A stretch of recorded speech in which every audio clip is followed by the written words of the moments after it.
Luc, chapitre 8. Ensuite, Jésus alla de ville en ville et de village en village. Il prêchait et annonçait la bonne nouvelle du royaume de Dieu.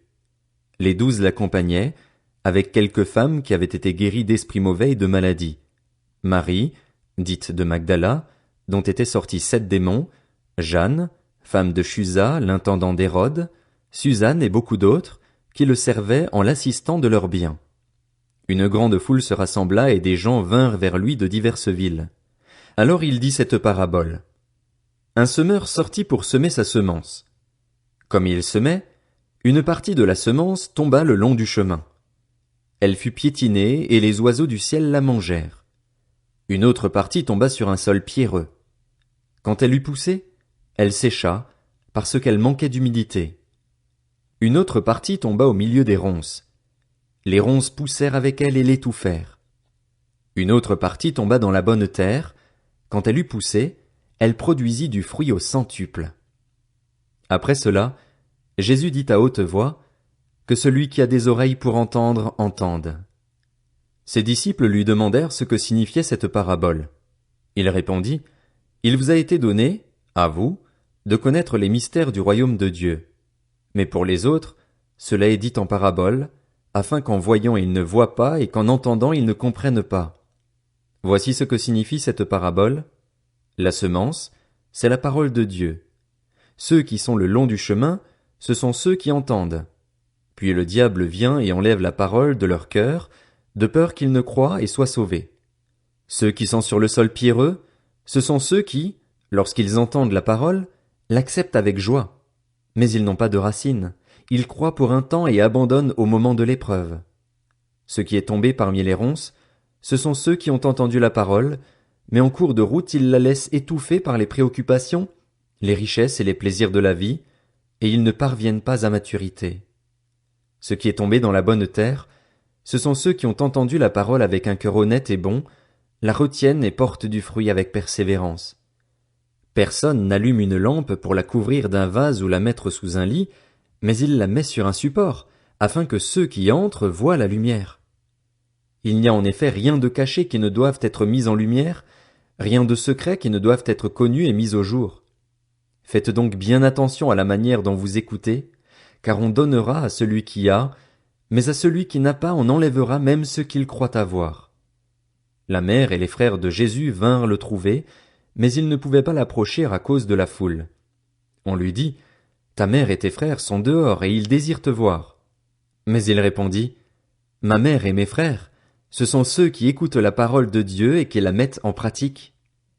Un jour, Jésus monta dans une barque avec ses disciples. Il leur dit, Passons sur l'autre rive du lac. Et ils partirent. Pendant qu'ils naviguaient, Jésus s'endormit. Un tourbillon s'abattit sur le lac, la barque se remplissait d'eau et ils étaient en danger. Ils s'approchèrent et le réveillèrent en disant, Maître, Maître, nous allons mourir. Il se réveilla et menaça le vent et les flots. Ceux-ci s'apaisèrent et il y eut un calme plat. Puis il leur dit, Où est votre foi? Saisis de frayeur et d'étonnement, ils se dirent les uns aux autres, Qui est donc cet homme? Il donne des ordres même au vent et à l'eau, et ils lui obéissent. Ils abordèrent dans le pays des Gadaréniens, qui est vis-à-vis de la Galilée. Lorsque Jésus fut descendu à terre, un homme de la ville vint à sa rencontre. Il avait des démons depuis assez longtemps.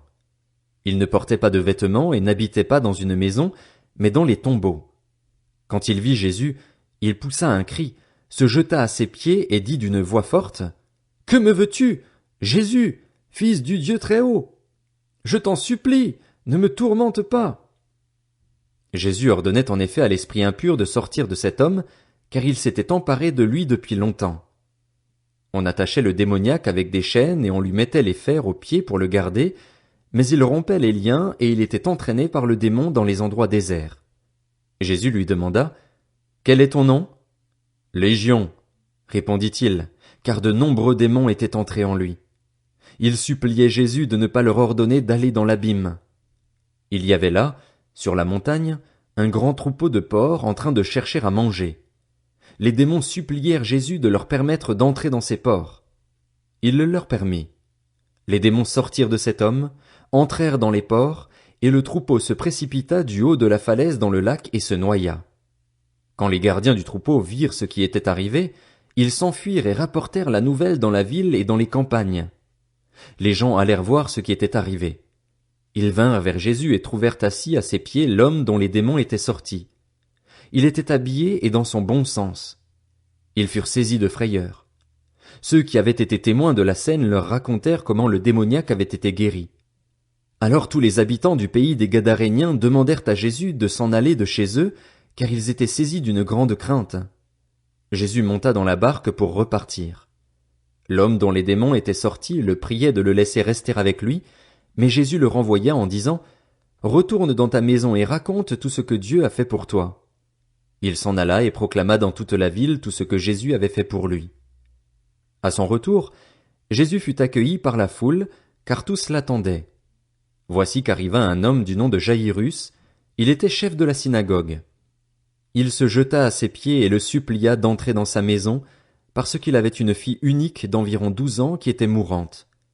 Pendant que Jésus s'y rendait, la foule le serrait de tous côtés. Or il y avait une femme qui souffrait d'hémorragie depuis 12 ans. Elle avait dépensé tout son bien chez les médecins, mais aucun n'avait pu la guérir. Elle s'approcha par derrière et toucha le bord du vêtement de Jésus. Son hémorragie s'arrêta immédiatement. Jésus dit « Qui m'a touché ?» Comme tous s'en défendaient, Pierre et ceux qui étaient avec lui dirent « Maître, la foule t'entoure et te presse, et tu dis « Qui m'a touché ?» Mais Jésus répondit « Quelqu'un m'a touché, car j'ai senti qu'une force était sortie de moi. » Voyant qu'elle n'était pas passée inaperçue, la femme vint toute tremblante se jeter à ses pieds. Elle déclara devant tout le peuple pourquoi elle l'avait touché et comment elle avait été immédiatement guérie. Alors il lui dit « Ma fille, prends courage, ta foi t'a sauvée. Pars dans la paix. » Jésus parlait encore quand quelqu'un arriva de chez le chef de la synagogue et lui dit « Ta fille est morte, ne dérange plus le maître. » Mais Jésus, qui avait entendu, dit au chef de la synagogue « N'aie pas peur, crois seulement, et elle sera sauvée. » Lorsqu'il fut arrivé à la maison, il ne laissa personne entrer avec lui, sauf Pierre, Jean et Jacques, ainsi que le père et la mère de l'enfant. Tous pleuraient et se lamentaient sur elle. Alors Jésus dit « Ne pleurez pas, car elle n'est pas morte, mais elle dort. » Ils se moquaient de lui, sachant qu'elle était morte. Mais il les fit tous sortir, prit la jeune fille par la main et dit d'une voix forte « Mon enfant, lève-toi !» Son esprit revint en elle, et elle se leva immédiatement. Jésus ordonna de lui donner à manger. Les parents de la jeune fille furent remplis d'étonnement. Il leur recommanda de ne dire à personne ce qui était arrivé.